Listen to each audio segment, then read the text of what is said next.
Magandang umaga. Ngayon ay araw ng Biyernes, March 27, 2026. Sa lukuyan, wala po tayo na mamataan o binabantayang LPA o bagyo sa loob at sa labas ng ating Philippine Area of Responsibility. Patuloy pa rin ang epekto ng easterlies sa ating bansa.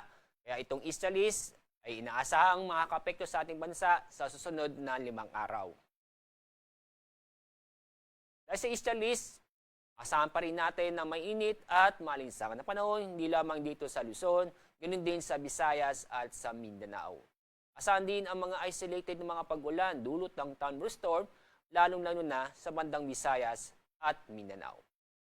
Dito sa Metro Manila, dahil sa mainit at malinsangan na panahon, mataas ang temperaturang inaasahan po natin na aabot ng 33 degrees Celsius.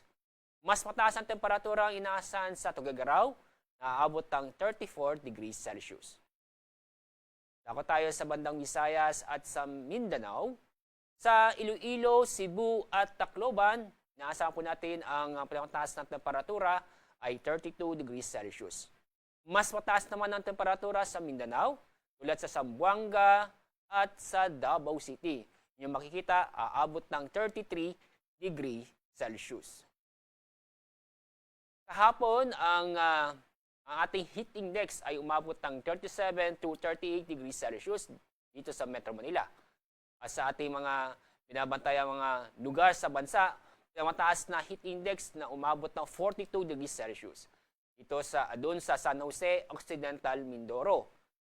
Sumunod ay 40 degrees Celsius dito sa Aiso, Etiaga, Isabela, Coron, Palawan at Borongan, Eastern Samar. Ngayong araw, ang inaasahan natin pinakamataas heat index aabot ng 42 degrees Celsius doon sa San Jose, Occidental, Mindoro. Dito sa Metro Manila, inaasahan ang ating heat index ay 37 to 38 degrees Celsius. Wala po tayong inaasang matataas ng alon sa ating mga karagatan, kaya ligtas o safe naman po kulaot ang ating mga kabayan sa buong kapuluan.